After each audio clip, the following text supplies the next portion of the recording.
부처님 오신 날 특집 다큐멘터리. 그대의 행복이 나의 행복이어라.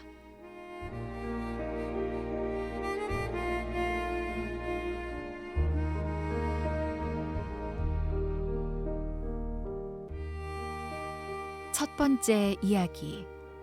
아름다운 당신의 손길.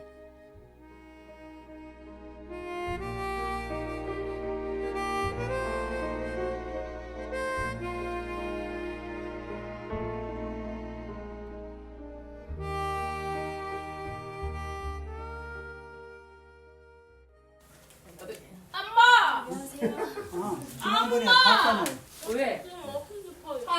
선생님 누구 올 사람 없죠? 예. 이 녀석이 아. 신발 신고 나가가지고 네, 그래서 잠궜어요. 그러세요. 장애가 있는 아이들은 엄마라는 두 글자를 말하는 것도 기적과 같은 일입니다. 특히 시각장애가 있는 장애우는 일상생활, 교육, 직업을 갖는데 수없이 절망과 마주합니다. 사단법인 시각장애 결의손 양만석 대표의 이야기입니다. 당장 대학 같은 데 들어가려고 그래도 입학원서 거부 당하죠. 또 이제 이사 같은 거 이런 게 가려 그러면 시각장애인 집 주면 위험하다 이런 식으로 어떤 사람은 재수 없다 이런 소리도 하지만 좀 더 깊이 이해한다는 사람들도 시각장애인한테 집을 줬을 때 화재고 뭐고 다 관리가 잘 되겠느냐 이런 것 때문에 꺼려하고 직장은 구할 수가 없죠. 할 수 있는 게. 비장애인이 아무리 장애인을 이해한다고 해도 그들이 처한 현실을 알기엔 턱없이 부족할 겁니다.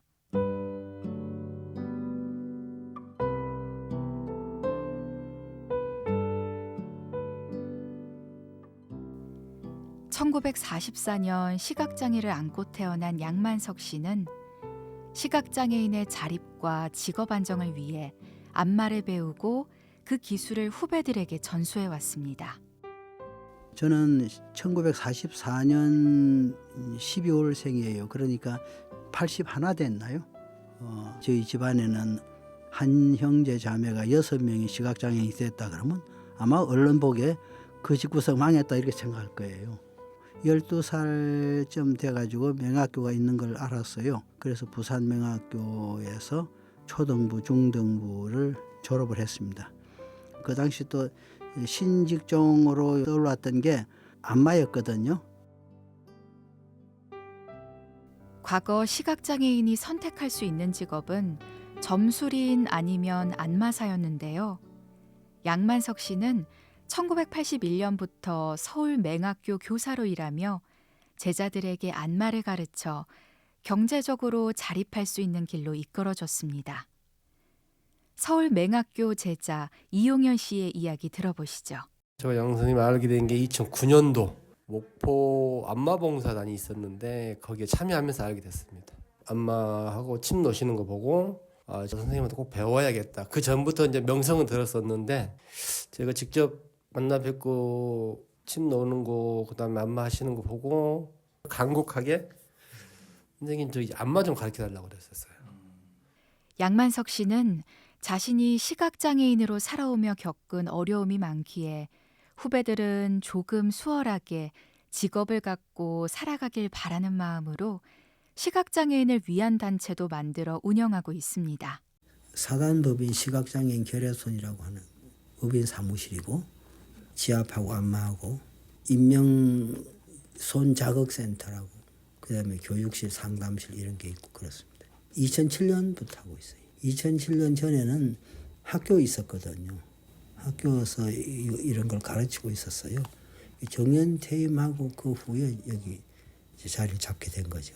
양만석 씨의 행보가 더 놀라운 건 퇴직 후에도 아무런 대가 없이 기술을 가르치고 있단 건데요. 제자 이용현 씨의 이야기 들어보시죠.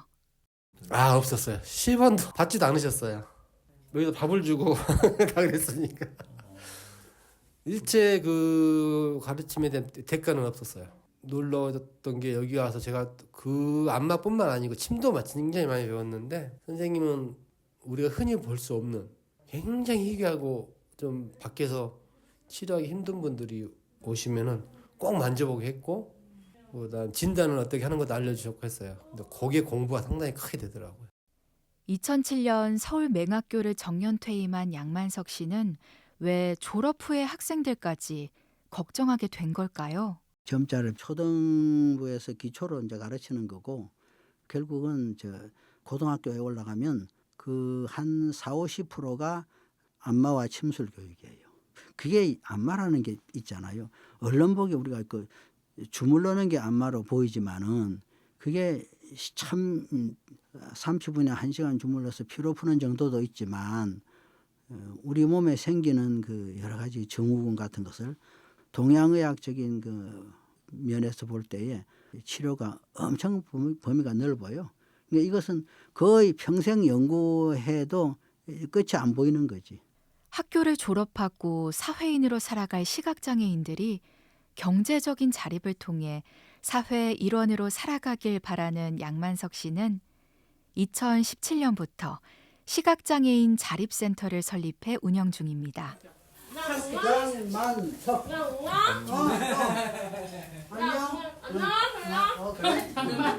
안녕하세요. 사회복지사 이런 쪽에 우리 제자들도 이쪽에 좀 진출을 시키면 좋겠다. 그렇게 해서 이제 그 공부를 하라고 좀 부추겼어.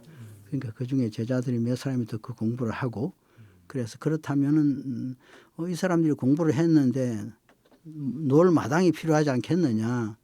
그래서 이제 13년경부터 이제 그 자립센터 설립 같은 걸 이제 준비를 하기 시작했어요.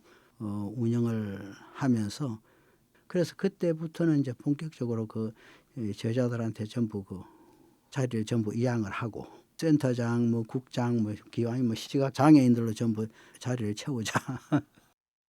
그는 후배들이 공부한 걸 펼칠 마당을 만들어주고 모든 직책 또한 제자들에게 맡겼습니다.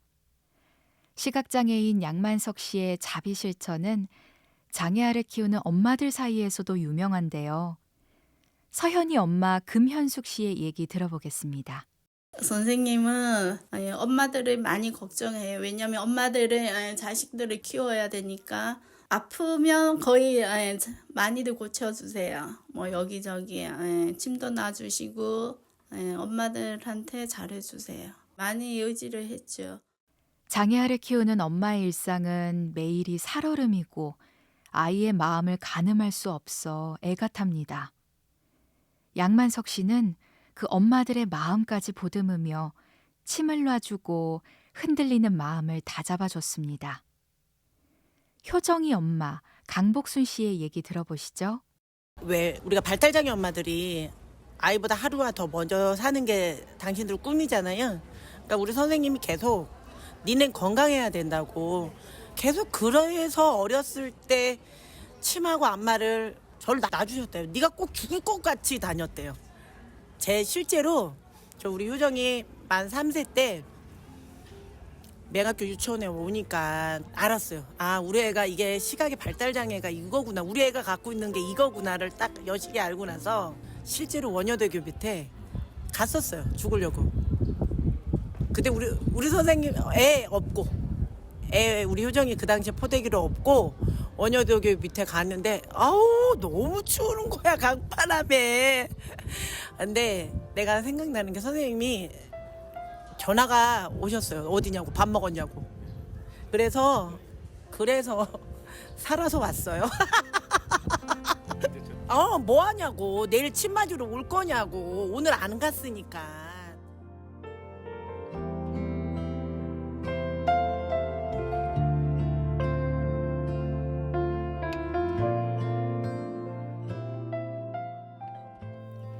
양만석 씨가 엄마들을 더 챙기려고 한 이유는 장애아를 키우는 건 끝없는 인내가 필요한 일이고 너무나 힘든 과정임을 잘 알고 있기 때문입니다. 반복 훈련도 필요하고 많은 시간 기다림이 필요해요. 어떻게 되면 필요한 것을 채워주지 않고 혹독하게 하라는 거잖아. 그 걔네들이 하는 말 한마디 두 마디는요. 보통 아이들 하는 말 한마디 두 마디하고 틀려서 어떤 날 아이가 갑자기 엄마 할 때 그 가족들이 다 울어요.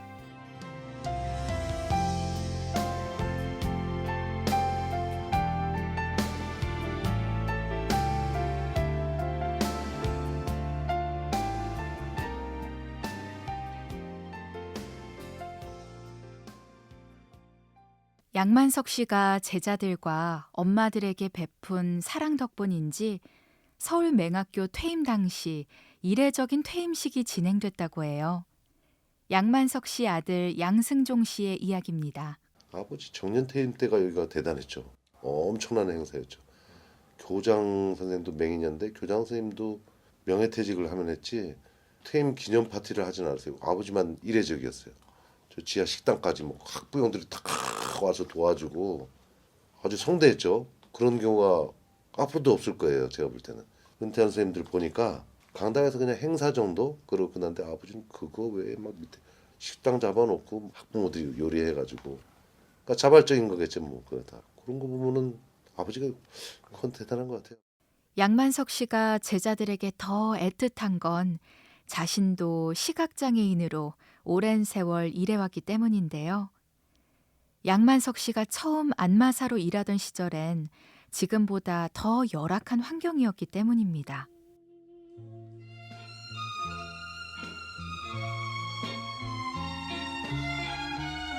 그 당시는 60년대가 되면 주로 이제 그 고객들이 저녁 먹고 좀 이제 취침 전에 몸이 피곤하니까 안마나 받고 자야 되겠다 이런 분들이 있으니까 저녁에 이제 그 저 요정 근처나 부촌이나 이런 쪽에 필이라고 하는데 대나무 2개 가느다란 필이용 대나무 2개를 똑같은 대나무를 옆으로 묶어서 같이 불면 그 공명음 때문에 호랑이 소리 비슷한 소리가 나요.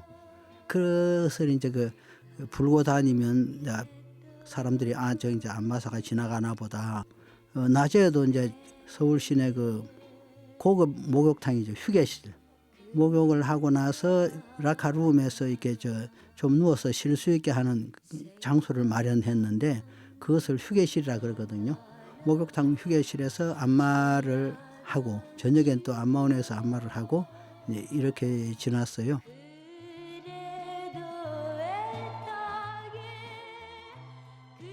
(1960년대엔) 원장제 안마원이 등장하는데요. 양만석 씨는 그곳에 고용된 안마사들의 처우 개선을 위해 노동조합을 설립하기도 했습니다. 60년대 초중반에는 이제 원장제 안마원이라고 해서 어떤 한 사람이 그 안마원을 만들어 놓고 안마사는 종업원으로 취직되어 있는 그런 식의 그 안마원이 또 이제 탄생하게 됐어요. 그 당시로서는 뭐 법이나 이런 게 보호될 수 있는 게 없었으니까 그 찾아 돌아다니니까 노동조합이라는 게 있더라고요. 그 당시 법에 보면 일정 수의 종업원이 있어야지 근로기준법이 적용이 되는데 안마사 같은 경우는 잘 의논을 하니까 서울 시내에 있는 전체 안마사를 한 단위로 보고 조합을 만들 수 있는 그런 근거가 있어서 안마사 분해를 만들게 됐어요. 양만석 씨는 장애인에 대한 인식 개선에도 힘써왔는데요. 흔히 장애인을 도움을 받는 존재라고 생각하지만 그는 제자들과 함께 전국 곳곳으로 안마 봉사를 다니며 비장애인들에게 침을 놔주고 안마를 해줬습니다. 90년대 이후부터 한 20년 동안은 매년 여름에 목포를 갔었고요. 겨울에는 강릉을 갔었고 그런 데 가서 사회복지 시설에서 거기에 사람들이 이제 그렇게 되니까 1년에 한 번씩 오는 줄 아니까 그때가 되면 모여. 하루 한 300명씩 모여요. 그러면 내가 제자들도 한 10명씩 데리고 가가지고 한 일주일 동안 그 침 놓고 이제 이러는데 이게 있잖아요. 학생들이 거기 한 일주일 갔다 오면 몸은 파김치가 돼가지고 그냥 그렇지만은 이제 침을 놓는데 자신이 생긴단 말이에요. 한 복지사는 양만석 씨의 도움을 직접 받은 후 장애인에 대한 고정관념이 깨졌다고 하는데요. 결의손 근로지원 김은아 씨의 얘기 들어보시죠. 제가 양만석 선생님한테 약간 도움을 받은 게 있었는데 저희 엄마가 이제 8년 전에 뇌출혈로 쓰러지시면서 양만석 선생님을 통해서 뭐 안마나 뇌출혈이 뭐 좋다고 하는 뭐 침술도 그런 거를 도움을 받아서 이렇게 인연이 됐어요. 우리가 보통 비장애인들이 장애인을 도와준다고 생각을 하는데 저는 이번 계기를 통해서 장애인도 비장애인을 도와줄 수 있구나라고 그런 계기가 됐어요. 네, 저희 항공이라는 장애인 스포츠고요. 던져서 맞추는 거고 옆으로 던지는 거예요. 앞으로가 아니라. 그래서 시각장애 체험이기 때문에 눈을 감고 던져주셔야 됩니다.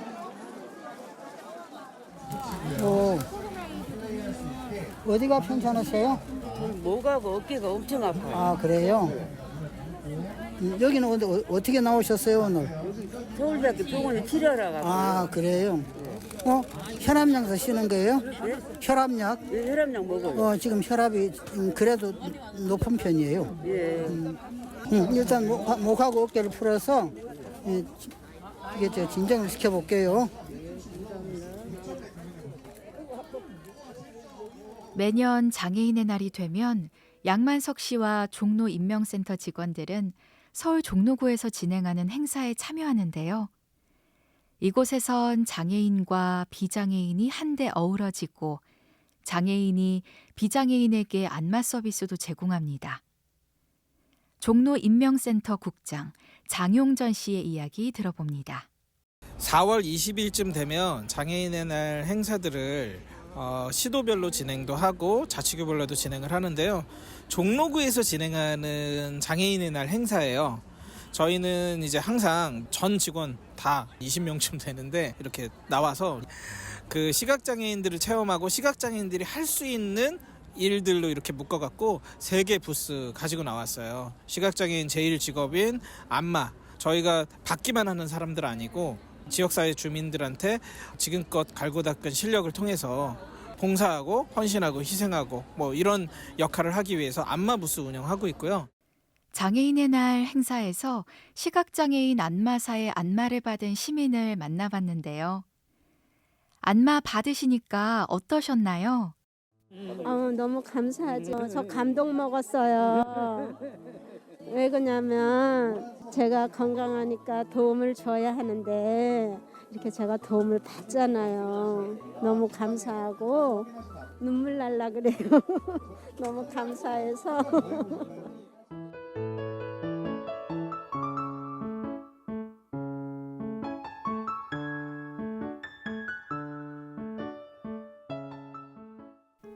양만석 씨는 장애인에게도 종교가 필요하다는 생각으로 1988년부터 맹인 불자 운동을 펼쳐왔는데요. 그가 불교와 인연을 맺은 건 아주 오래전부터입니다. 우리 어머니는 열악한 그 환경이라든가 이런 그 마음의 고통을 불심으로 극복을 하셨어요.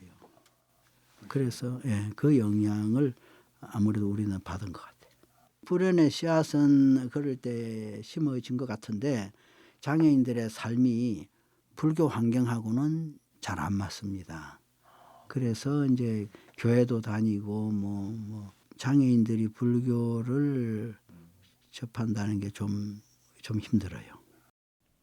양만석 씨는 맹인 불자 운동을 펼치며 뜻맞는 스님들과 불교 경전을 점자로 옮기는 작업 등을 진행했다고 합니다. 조계산에서 원심회라는 걸 만들었어요. 그러니까 그 당시 원심회는 점자와 수어 2가지 봉사 활동을 했어요.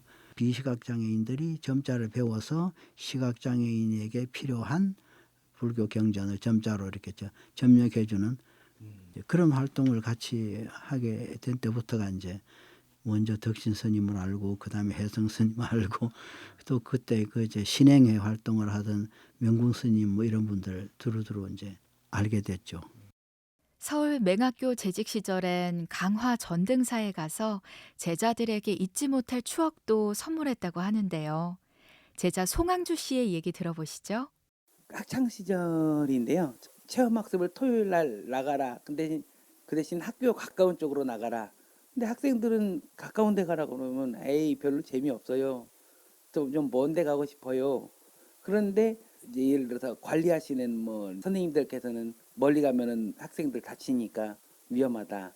참 입장이 곤란한 입장이신데 일단은 시내버스를 탈 때까지도 너희들은 그냥 가까운데 여기 가까운데 가는 거다 그러셨는데 우리 지금 이제 저 강화 가는 버스를 신촌에 가서 시외버스를 타고 갈 거다. 그러니까 애들이 막 그 버스 그냥 사람들 여러 탔는데 거기서 좋다고 막 소리도 지르고 막 되게 그랬던 기억도 있고 그래서 전등사에 계시는 스님께서 이제 팔만대장경 판 이렇게 보여주시는데 이제 학생이 이제 좀 팔만대장경 판을 이제 만져보고 그러다가 어쩌다가 아유 스님들은 이렇게 머리카락 깎으셨죠? 이러더니 그 만진 손으로 스님 머리를 만지고 그랬는데 그 꼬맹이 아이가 만져본다고 하니까 그냥 이렇게 만져주시고 했던 근데 그렇게 해서라도 우리 양 선생님께서 학생들을 최대한 좀 재밌게 해주시려고 했던 그런 기억도 나네요.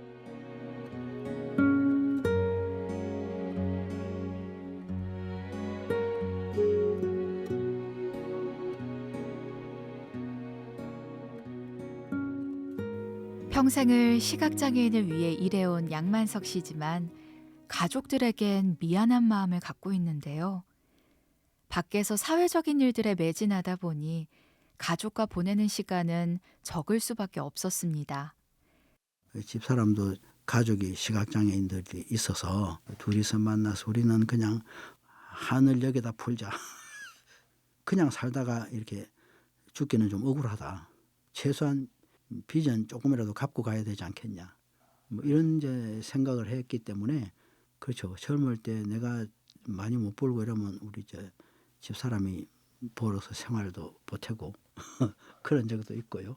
네. 우리 아들도 어릴 때나 참 이제 청소년 시절에는 우리 아버지는 뭐 내 아버지가 아니고 저게 맹인 아이들 아버지다.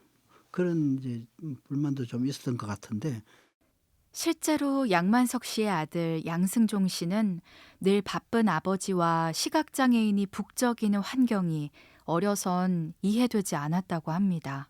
어렸을 때 쭉 보긴 봤는데 새벽 한 6시 더 일찍 나가실 때도 나가시고 아버지 얼굴을 못 보고 그리고 돌아오시면 11시나 뭐 새벽 1, 2시에 이렇게 들어오시니까 아버지랑 대화할 기회가 없죠. 그러니까 반항심도 컸죠. 전 시각장애인이 아니고 시각장애인들만 위하는 모습만 보이는 것 같으니까 그 반항심만 생기고 하다못해 나도 눈이 안 보였으면 좋겠다 한 적도 한 번 정도 있었고 시각장애인 애가 와요. 저보다 어린 애들이 한 3, 4살 어린 애들이 그 학생만 지금 제 기억은 3명인데 근데 그것도 중복장애예요. 또 시각장애뿐만 아니라 자폐가 있거나 호되게 혼내는 것도 보고 또 뭐 만들겠다고 막 가르치고 침 안마 알려주고 뭐 생활하는 그 일상생활에 대해서도 교육시키고 하시더라고요. 양만석 씨가 가정보다도 시각장애인의 인권과 인식 개선을 위해 긴 세월 노력해온 결과 지금의 시각장애인들은 조금 더 나아진 환경에서 살아갈 수 있습니다. 오랫동안 좋은 일을 많이 하셨다는 주변의 칭찬에 손사래를 치는 양만석 씨. 그는 제자들이 살아갈 세상이 조금 더 나아지는데 징검다리 같은 역할을 하고 싶다고 말합니다. 제자들이 어떻게 하겠다는 것보다 앞으로 사회가 점점 다원화될 거니까 그 각각 사회에서 그 적용되고 쓰일 수 있는 사람이 됐으면 좋겠거든. 옛날에 우리가 개천이 있을 때는 징검다리가 있었잖아, 그죠? 그 징검다리가 없으면 물에 빠지고 건너가기 힘들잖아.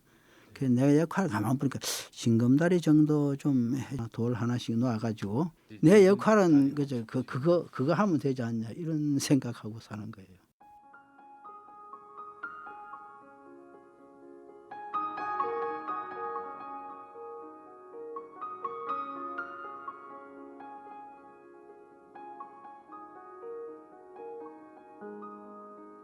(80평생을) 시각장애인으로 살며 장애인들의 삶을 바꾸고자 노력해온 양만석 씨가 진심으로 바라는 건 뭘까요? 시각장애인들도 나보다 더 훌륭하게 뛰어난 사람들이 지금 많이 나오고 있어서 다행이긴 하지만 전반적인 그 평균 점수로 볼 때에 그냥 내 정도 같이 사는 정도만 되면 그냥 보통은 되지 않을까. 남한테 크게 짐 안 지우고 신세 지지 않고 사는 거. 그러니까 크게 편하게 사는 게 아니라 이 사회 속에서 그냥 자기 역할을 제대로 하면서 적응하고 살게 할 수 있는 거. 그 목적이 이루어지면 좋지 않겠냐. 제가 두는 사회복지의 그 기준이나 척도는 그 정도입니다.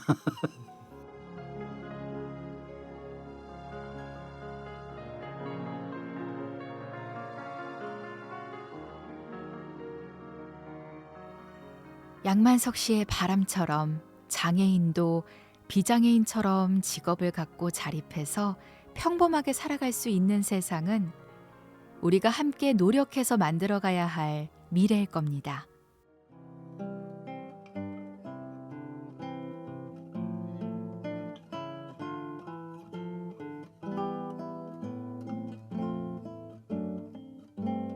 어두운 비 내려오면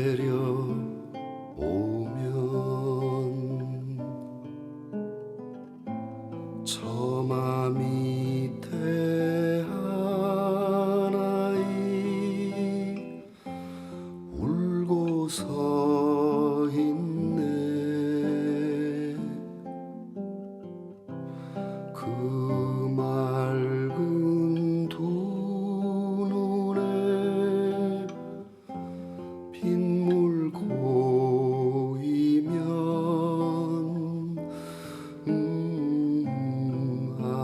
아름다운 그 이는 사람이여라.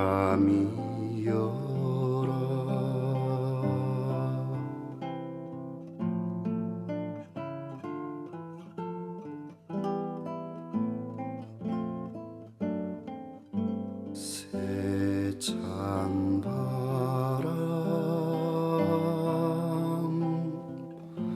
불어오면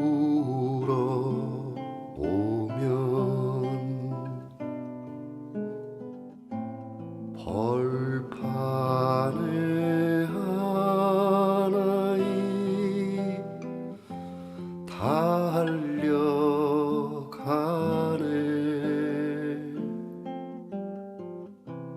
그 더운 가슴에 바람 안으면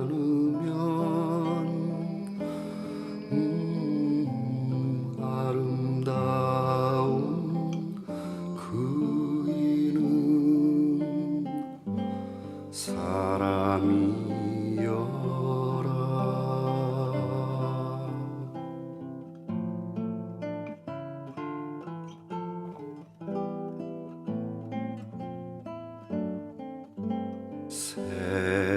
새하얀 눈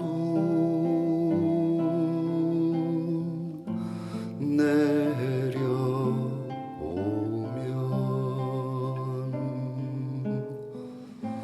산 위에 하나이 우뚝 서 있네. 그 고운 마음에 노래 울리면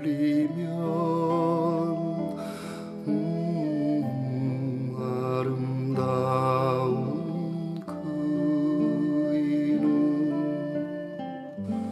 사람이여라.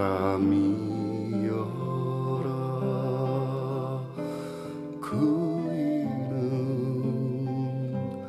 아름다운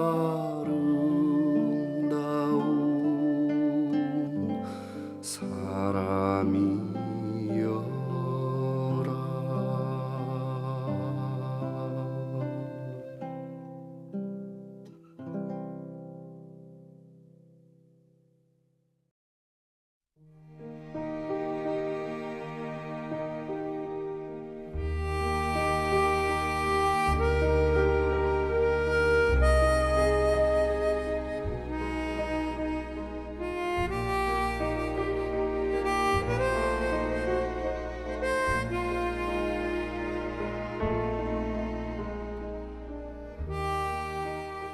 부처님 오신 날 특집 다큐멘터리 그대 행복이 나의 행복이여라.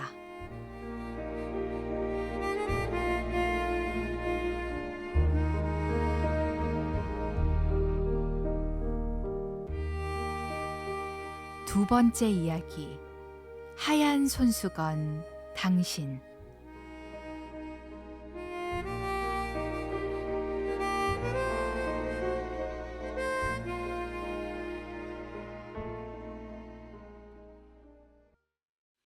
북한 주민 4명이 탄 배가 어제 동해 북방 한계선을 넘어 강원도 속초 앞바다로 내려왔습니다.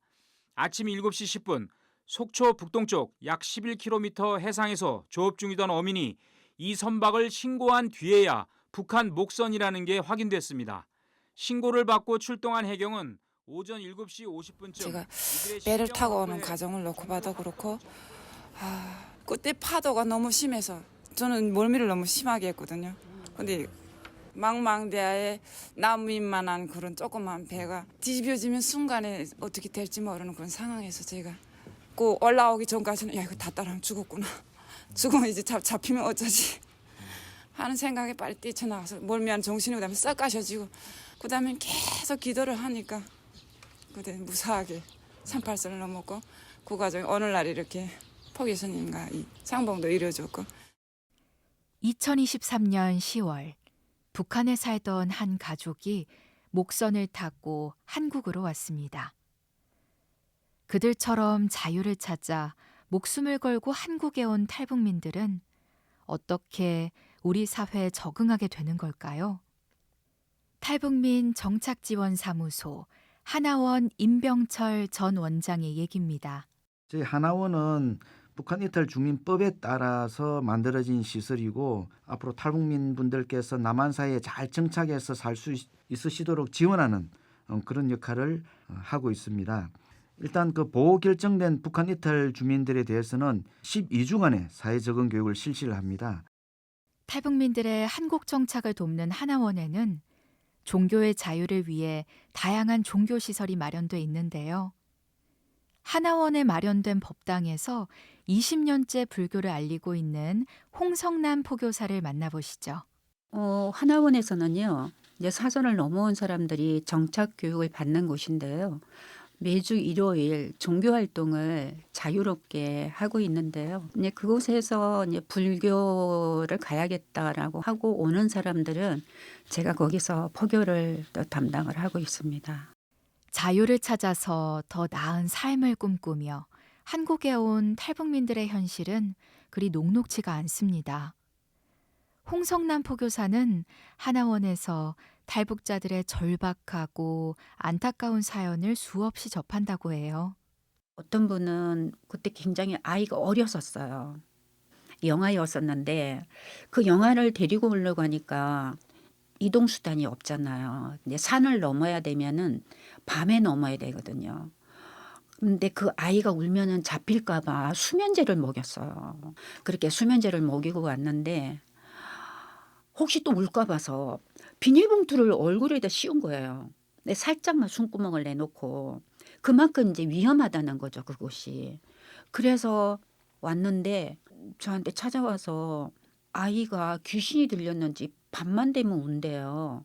아니 아이가 아프니까 울 것 같은데 좀 데리고 오라고 했더니 이제 비닐을 씌웠으니까 산소가 좀 부족했던 거예요. 이걸 빨리 벗겨줘야 되는데 그러다 보니까 좀 약간 이제 머리 쪽에 좀 이상이 있었나 봐요. 그래서 빨리 그러면은 병원을 가서 원인을 알아야 된다.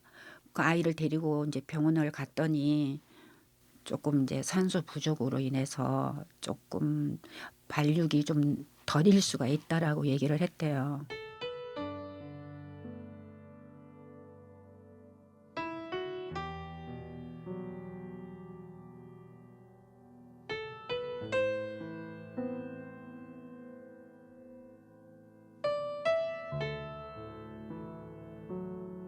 사선을 넘어 어렵게 한국 땅을 밟았지만 탈북민들은 또 하나의 장벽을 만나게 되는데요. 언어도 환경도 모든 게 낯설고 하나부터 열까지 새롭게 배워야만 합니다. 이 북한하고 남한이 엄청 달라요. 생각보다 너무 달라가지고 진짜 바보가 된 심정이에요. 외래어도 너무 어렵죠. 물론 빨리 하기는 하겠지만 환경이 너무 다르고 그리고 너무 발전했어요. 그래서 느끼는 점도 많고 내가 여기에 와서 얼만큼 열심히 살아야 되는지를 더더욱 느끼게 되는데 진짜 거기서는 한 10시간을 잤다면 여기서는 한 4시간만 자야 될 것 같거든요. 그 정도로 엄청 열심히 더 살아야 될 것 같아요. 생각보다는 좀 많이 어렵네요, 솔직히. 한국으로 온 후에 가수, 보험 설계사로 일하며 살아가는 탈북민 박리아 씨는 북한 말투 때문에 편견과 마주칠 때가 많다고 해요. 그럴 때마다 마음에 상처를 받곤 합니다. 이제 내가 이제 말투가 상담하면서 말하다가 마음이 편안해지면 나도 모르게 이제 사투리가 나오잖아요. 이건 뭐 숨길 수가 없잖아요. 그러니까 딱 낯설 변하면서 중국에서 왔어요? 북한에서 왔어요? 이런 이제 말을 하는 거야. 예, 맞아요. 이제 언제 왔다. 나는 그냥 뭐 내가 상담사니까 그냥 뭐 상냥하게 이야기하곤 하는데 어떤 사람 앞에서 막 대놓고 막 말하는 사람도 있어요. 말투가 그래서 어떻게 이거 영업을 하나 이런 사람도 있다니까. 동포라는 이름으로 비슷한 얼굴을 가졌지만 탈북민에게 한국은 새롭게 적응해야 하는 낯설고 외로운 곳입니다. 특히 탈북민에 대한 잘못된 편견은 그들이 한국 사회에 적응하는데 큰 걸림돌이 됩니다. 하나원 전 원장 임병철 씨의 이야기 들어보겠습니다. 남한 주민분들이 정말 우리 북한 이탈 주민들을 뭐 단순히 도와야 될 대상, 우리보다 뭐 못한 존재, 그리고 뭐 우리보다 못 사는 북한에서 온 어떤 사람들 이렇게만 생각하실 게 아니라 정말 이분들은 정말 통일이 많이 된다라면은 우리가 앞으로 같이 어울려 살아야 될 북한 주민들 중에서 사실 먼저 대한민국에 오신 분들이고 통일이 되면은 북한 이탈 주민분들과 함께 통일을 만들어 나가야 될 그런 어떤 통일의 미래로서 또 이분들을 생각을 하셔야 될 것이고 우리 어떤 대한민국 같은 국민으로서 고향만 다른 같은 국민으로서 그분들을 존중하고 동등하게 대해야 된다라는 것을 저는 끊임없이 말씀을 드리고 있습니다. 우리는 아직도 탈북민을 경계의 시선으로 바라보지만 한국에 정착한 탈북민들은 대한민국의 국민이 된 걸 무척 자랑스러워합니다. 안성에서 만둣집을 운영하고 있는 한혜경 씨의 얘기입니다. 저는 안성에서 자영업을 하겠습니다. 식당, 칼국수집, 만두집을 하는데요. 아들도 데려가고 아들을 군대 내보내고 내가 열심히 사니 그 아들이 잘 성장했습니다. 그게 제가 대한민국에 와서의 성공입니다. 다른 게 없습니다. 저는 해놓은 일은 없습니다. 단지 열심히 사니 결과가 있었고 내가 열심히 사니 아들이 우리 대한민국의 자랑스러운 아들이 되어줬고 지금에는 군복무를 하고 있습니다. 저게 내 아들이 군복 입고 들어오는 충성 이 모습 하는 거 보니 눈물이 찔끔 나는데 저는 아들 앞에서 눈물 안 흘립니다. 그러니까 우리 대한민국이 얼마나 좋습니까? 내가 대한민국에 오지 않았더라면 오늘이 없었고 정말 북한에서는 배고파 탈북했고 중국의 18년 삶에 사람 취급도 못 받아서 우리 대한민국에 사람답게 살기 싶어 제가 온 겁니다.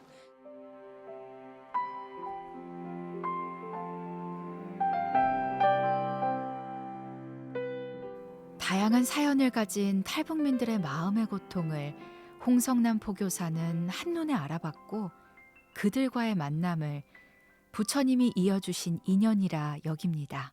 제가 이제 처음에는 그곳이 뭐 하는 데인지를 전혀 뭐 제가 정보가 없었기 때문에요. 근데 하나원이라는 곳은 제가 몰랐었고요. 그래서 가보니까 정말 바로 직감한 게 정말 중요한 포교의 현장이구나. 이런 걸 알았고요. 또 굉장히 가슴 아픈 사람들이 다 여기 계시구나.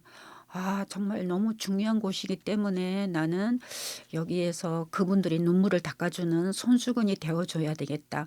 그때 바로 제가 그런 마음을 가지게 됐어요. 그래서 저는 항상 저 자신한테 북한 이탈 주민들과의 만남은 운명적인 만남이다. 정말 제가 살아가면서 제일 소중한 인연이다라고 제가 생각을 하고 있습니다.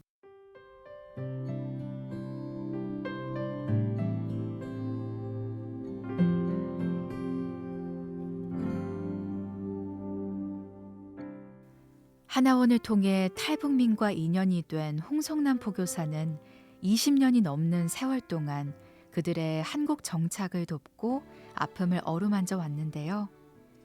탈북민들은 그녀를 어떻게 생각하고 있을까요? 포교사님이 엄청 어머니처럼 따뜻했어요. 우리 항상 가면 안아주시는데 왠지 그 가족 같은 분위기가 너무 많아가지고 우리는 친정집에 온 것 같은 느낌이었는데 세상에 이런 분이 또 있을까 하는 그런 생각을 가질 만큼 진짜 쉽지 않은 분이세요. 20년을 그렇게 사셨는데 이게 자본주의잖아요. 돈을 안 받고 하는 게 너무 이상한 일이고 그런 마음을 가진 분이라서 진짜 저는 감동을 너무 받았어요. 탈북민 백지혜 씨는 암 선고를 받고 암담했던 시기 홍성남 포교사에게 받은 위로와 격려를 생생히 기억합니다. 진짜 암 수술할 때 사람이 암이라고 그러면 얼마나 그 절망도 있고 막 여러 가지 있잖아요. 그러니까 가족도 없고 막 그냥 막 그랬을 때 막 이렇게 저를 말로라도 위로해주고 도움이 되게 해주고 그냥 그 병원에 다니는 전 기간을 계속 차에 실어다 대주고 내려가고 막 이렇게 진짜 일반 사람들이 할 수 없는 일을 해주신 거예요. 그래서 참 너무 고맙고 그런 좋은 사람을 만난 게 제 행운이 아닐까 이런 생각도 하고 그래 참 고맙고 저희도 저런 분을 따라서 앞으로 좀 이게 한국에서 살면서 다른 분들 위해서 좀 베풀기도 하고 그렇게 해야 되지 않을까 그런 생각을 하게 돼요. 네, 안녕하세요. 일주일 동안 잘 지내셨어요? 네, 저도 일주일 동안 굉장히 바쁘게 지냈어요. 매주 일요일 하나원 법당에서 열리는 법회는 어떤 모습일까요? 함께 가보시죠. 또 봉은사라는 절에 가서 맛있는 밥도 먹고 서로 얼굴 바라보고 반갑다고 하고 네, 다녀왔는데요. 일주일이 너무 빠른 것 같아요. 벌써 수련할 때가 됐네요. 불교에 오셔서 이렇게 12주 동안 같이 함께한 생활들을 정말 소중하게 생각하고요. 여러분들이 한국에서 잘 살아주시면 우리는 보람이에요. 홍성남 포교사는 하나원 법회 외에도 다양한 불교 체험을 통해 탈북민들이 자연스럽게 불교를 접하도록 돕고 있는데요. 한 달에 한 번씩 떠나는 사찰 여행 현장으로 가보시죠.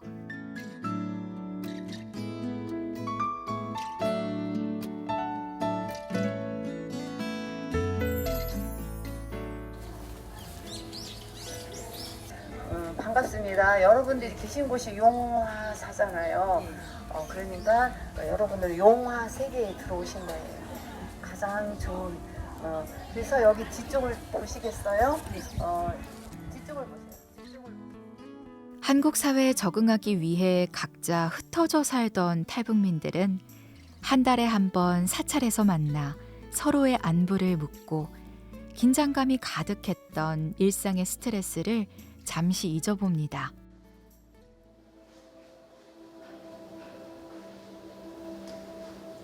편안히 눈을 감고 주변에서 들려오는 소리를 들어보십시오.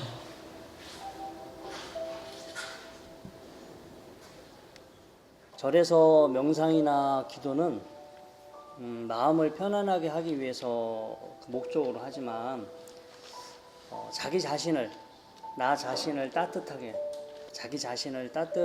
바라보는 이런 시간이 많아지면 주변에 상관없이 주변의 어떤 상황이나 다른 사람들의 시선에 상관없이 자기가 자기 자신을 따뜻하게 바라볼 수 있는 그런 힘이 생겨요.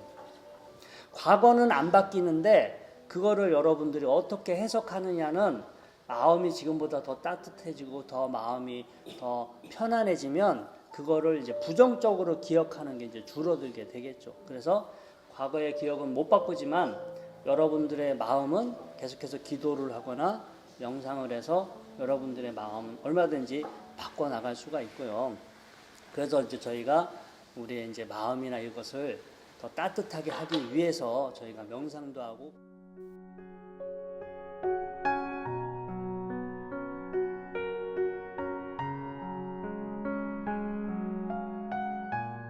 북한에서의 힘든 과거를 등지고 새로운 삶을 꿈꾸며 대한민국을 찾아온 사람들. 우리 사회가 그들을 편견 없이 따뜻하게 포용할 수 있다면 힘든 과거를 떠나보내고 희망과 행복으로 채워진 미래를 그려갈 수 있을 겁니다. 홍성남 포교사와 함께 떠나는 사찰 여행은 이제 탈북민들이 손꼽아 기다리는 행사가 됐다고 해요. 참관분들의 얘기 들어보시죠. 기분이 되게 좋네. 오랜만에 사찰도 같이 오고 하니까는 여기 오니까는 마음이 되게 편안하고 좋은 것 같아요. 매달 한 달에 한 번씩 꼭 옵니다. 근데 이날을 손꼽아 기다리죠. 네, 진짜 좋아요. 진짜. 보통 사찰 여행은 토요일에 가기 때문에 일요일에 법회가 있는 홍성남 포교사에겐 강행군인데요. 이제 저는 다음 날에는 일요일 날은 하나원을 가야 돼서 좀 힘들긴 하는데요. 오면은 너무 다 즐거워하고 마음을 힐링하고 마음을 순화시키고 가는 그 모습에 제가 더 많은 보람을 느끼고요. 이 모임은 참 좋은 것 같아서 정말 제가 힘이 닿는 한은 같이 우리 탈북민 불자회 모임들과 함께 하려고 생각을 합니다.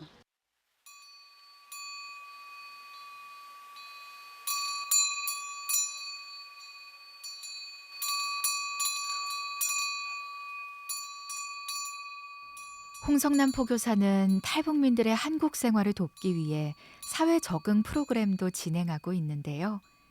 지난 4월엔 도안사로 사회 체험을 가서 직접 쇼핑을 해보는 시간을 가졌다고 합니다. 참가자의 이야기 들어보시죠. 너무 기억에 많이 남을 것 같습니다. 저에게 도안사 이런 데 처음 나가는데 너무 경치가 좋고 물질도 좋고 너무 좋습니다. 그리고 선생님들이 너무 따뜻해서 너무 감사드립니다. 근데 어쨌든 처음 해봤는데요. 너무 비싸요. 정말 나가서 열심히 살아야 되겠다 생각합니다. 홍성난 포교사의 자비 나눔은 부처님의 제자라는 공심으로 20년 넘게 이어오고 있는데요. 하나원 법회와 수료식, 사찰 여행, 사회체험 등을 모두 사비로 충당하고 있습니다. 긴 세월 무주상보시를 실천하다 보니 그녀의 뜻에 동참하는 탈북민들도 생겨났습니다. 탈북민으로는 처음으로 통일교육원 요양원 시설장이 된 천성금 씨를 만나보겠습니다. 포교사님을 하나원에서 만났어요. 지금까지 그냥 14년 동안 포교사님 믿고 그냥 지금까지 왔어요. 왔고 하나원 봉사도 지금까지 하고 있고요. 우리는 한 달에 사실 뭐 한 번 내지 두 번 들어가요. 그것도 한 번에 갈 때마다 30만씩 깨지거든요, 보통. 뭐 에어프라이 사가고, 뭐 시계 사가고, 도마 사가고, 뭐 필수품 사가야 되고, 그다음에 또 거기서 먹는 과일이라든가 먹는 뭐 떡도 사가고, 뭐 빵도 사가고 이렇게 하는데 포교사님은 그거를 지금까지 20년 동안에 해오시니까 어마어마한 거죠, 이게. 홍성남 포교사가 20년 넘게 펼쳐온 자비보시는 어쩌면 사회가 함께 끌어안아야 할 일들을 개인의 원력으로 헤쳐왔다고 볼 수 있는데요. 하나원 전 원장 임병철 씨의 이야기 들어보시죠. 일부 종교에서도 북한 이탈 주민분들의 남한 사회 정착을 위해서 많은 수고를 하시고 있습니다만 주로 그것은 개인적인 차원보다도 교단 차원에서 하는 일이고 홍 포교사님처럼 중앙교단의 지원도 거의 없으신데 이렇게 개인적으로 끝까지 북한 이탈 주민분들을 챙기시는 것은 거의 보지 못했습니다. 또 그리고 개인적으로 하나원에서 알게 되었던 북한 이탈 주민분들을 데리고 매월 이렇게 사찰 여행을 가는 것은 사실 말은 쉽다고 할 수 있겠지만 그 어느 누구도 쉽게 행동으로 옮기기는 어려울 것이라고 저는 생각을 합니다.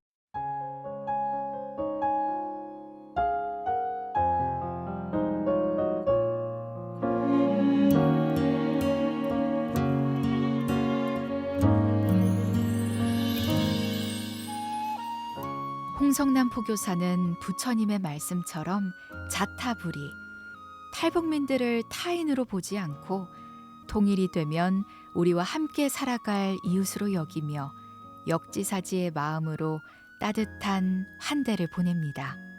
저는 이제 그분들을 보면서 제가 거꾸로 한번 생각을 해보는 적이 좀 많아요. 제가 만약에 여기 살다 북한을 갔다. 뭐 이런저런 상황을 다 떠나서 가족도 남겨놓고 왔는데 이걸 어떻게 이겨낼까 그런 생각을 하니까 더 마음이 가게 되고 사랑을 많이 줘야 되겠다 이런 생각을 더 많이 하게 되더라고요. 편견이나 선입견으로 좀 바라보지 마시고 이분들을 내 가족이다 생각하고 다가가신다면은 우리의 그 통일이 빨라지지 않을까 이런 생각을 좀 해보고요. 근데 저는 인연이 닿는 날까지는 그분들의 가슴 아픈 사연들을 정말 많이 보듬어 주고 정말 눈물을 많이 닦아줘야 되겠다. 인연이 닿는 날까지 저만의 투철한 사명감으로 그 자리를 아직까지 하고 있습니다.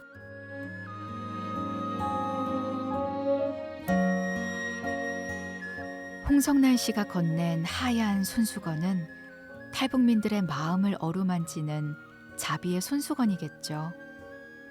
우리 사회가 그들의 편견 없이 따뜻하게 포용한다면 지금보다는 더 조화로운 세상이 될 수 있을 겁니다.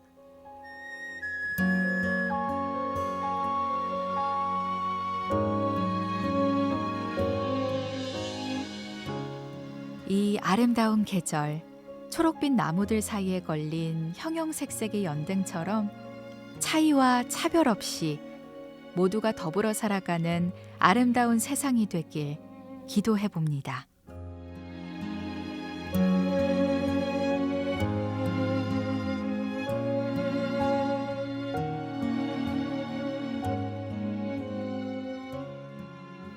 부처님 오신 날 특집 다큐멘터리 그대 행복이 나의 행복이여라. 지금까지 구성의 오명화, 프로듀서 문재식, 내레이션의 아나운서 오승진이었습니다. 서로의 모습